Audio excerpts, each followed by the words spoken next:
Mummy आप हमारे साथ बेंगलोर चलो, पापा तो थे तो अलग बात थी, अब आप अकेली यहाँ गांव में कैसे रहेंगी?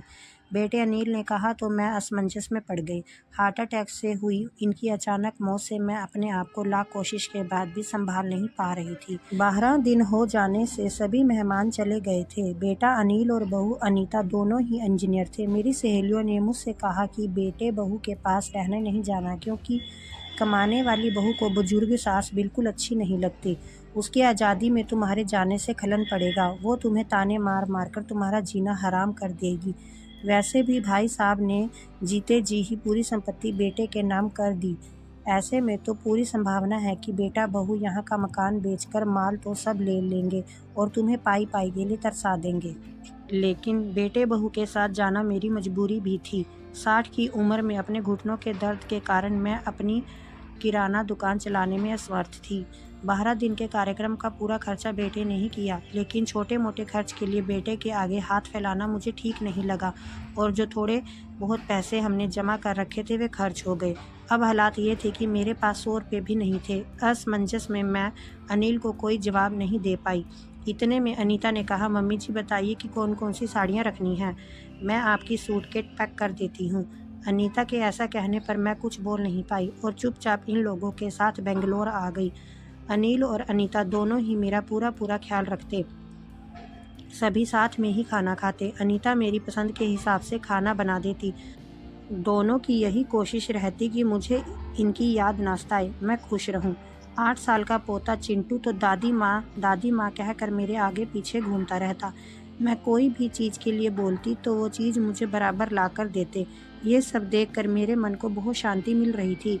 मैं सोचने लगी कि लोग बेवजह ही आजकल के बच्चों को बदनाम करते हैं कि वे लोग बुजुर्ग माँ बाप की कदर नहीं करते। खासकर यदि बहू कमाने वाली हो तो वो सास को नौकरानी ही समझने लगती है। अनीता भी तो कमाती है, लेकिन कितने अच्छे से घर और दफ्तर दोनों संभालती है। कभी कोई ताना नहीं मारती। वो तो मुझे ही लगता है कि वो ऑफिस और घर दोनों जगह का काम कर थक जाती होगी, इसलिए मैं ही थोड़ा बहुत काम कर लेती हूँ।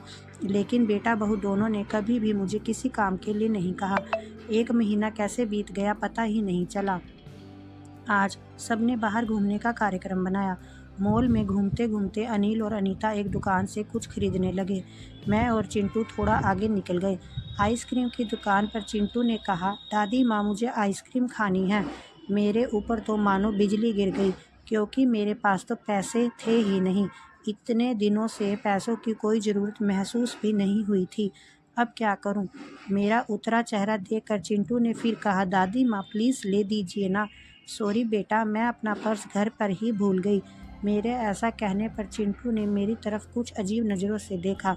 उसे लगा कि आइसक्रीम ना दिलाना पड़े, इसीलिए मैं बहाना मार रही हूँ।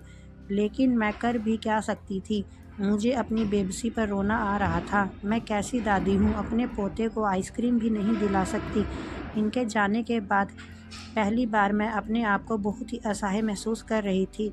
हमने बाहर डिनर किया। अनीता ने मेरे पसंद की काजू करी ऑर्डर की, लेकिन मुझे उसमें भी स्वाद नहीं आ रहा था।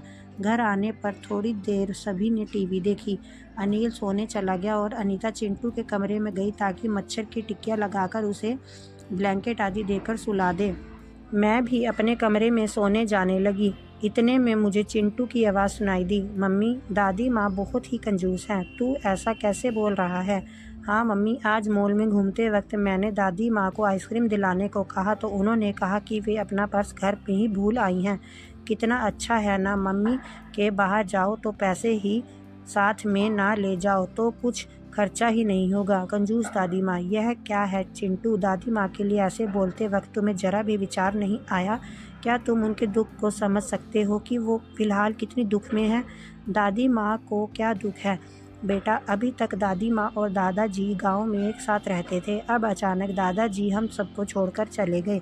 जिस व्यक्ति के साथ हम 24 घंटे रहते हैं, साथ में उठते हैं, बैठते हैं, साथ खाना खाते हैं, अपना दुख शेयर करते हैं, वो ही व्यक्ति अचानक हमसे बहुत दूर चला जाता है तो कितना दुख होता है, ये अभी तुम नहीं समझ सकते। सोचो, अचानक तुम्हारे मम्मी पापा तुमसे बहुत दूर चले जाएं, इतनी दूर कि वह कभी वापस ना आएं, तो क्या तुम्हें दुख नहीं होगा? नहीं मम्मी, मैं आप लोगों के बिना नहीं रह सकता। बेटा फिर सोचो, दादी माँ दादाजी के बिना कैसे रह रही होंगी। ऐसी स्थिति में यदि वो अपना पर्स घर भूल गई तो तुमने उन्हें कंजूस तक कह दिया। तुम्हें तुम्हारे प्रति उनका प्यार नहीं दिखता। जब भी तुम्हें स्कूल से आने में 5-10 मिनट की देरी हो जाती है तो वह लगातार बालकनी में खड़ा होकर तुम्हारा रास्ता देखती रहती हैं। उस दिन उनके घुटनों में बहुत दर्द होने के बावजूद तुम्हारे कहने पर उन्होंने तुम्हारी मनपसंद मेथी मटर मलाई बनाई थी। इसीलिए बेटा, किसी के लिए कोई भी राय बनाने से पहले उस व्यक्ति के दृष्टिकोण से भी सोचना चाहिए। सॉरी मम्मी, ये वार्तालाप सुनकर मुझे अपनी बहू पर बहुत गर्व हुआ। उसकी जगह यदि मैं होती तो शायद मैं भी अपने बेटे को इतने अच्छे से नहीं समझा पाती। सुबह अनिल ऑफिस चला गया और चिंटू स्कूल। अनीता ऑफिस जाते जाते मेरे हाथ में कुछ रुपए देने लगी। ये क्यों बहू, मुझे पैसों का क्या काम है। मम्मी जी, इंसान को पैसों का कब काम पड़ जाए कह नहीं सकते। आप मंदिर जाती हैं, कभी दक्षिणा चढ़ा दीजिए, कभी चिंटू की कोई पसंद की चीज़ जिद करे तो वो दिला दीजिए। लेकिन बहू, मम्मी जी, यदि यह पैसे अनिल आपको देता तो क्या आप मना करती? नहीं ना, आपकी बहू भी कमाती है तो फिर आप अपनी बहू से पैसे क्यों नहीं ले सकती? अनीता की बातें सुनकर खुशी के मारे मेरी आंखों में पानी आ गए। जो बात मेरा बेटा भी समझ ना सका वो बात मेरी बहू ने समझ ली। मैं ईश्वर से प्रार्थना करने लगी कि मेरे जैसी बहू वो सबको दे। लोग बेवजह ही कुछ कमाने वाली बहुओं के दुर्व्यवहार को देखकर सभी कमाने वाली बहुओं को लांछन लगाते हैं कि वे तुनक मिजाज और घमंडी होती हैं, सास ससुर उनको बिल्कुल अच्छे नहीं लगते आदि। कुछ बहुएं अनीता जैसी समझदार, सुलझे विचारों वाली, बड़ों का सम्मान करने वाली भी होती हैं। आज अनीता ने कमाने वाली बहू के बारे में मेरी आंखों पर बड़ा पर्दा हटा दिया। फ्रेंड्स, अगर आपको यह कहानी अच्छी लगी हो तो इस कहानी को लाइक ज़रूर करें और ऐसी ही कहानियाँ सुनने के लिए हमारे चैनल को सब्सक्राइब करें।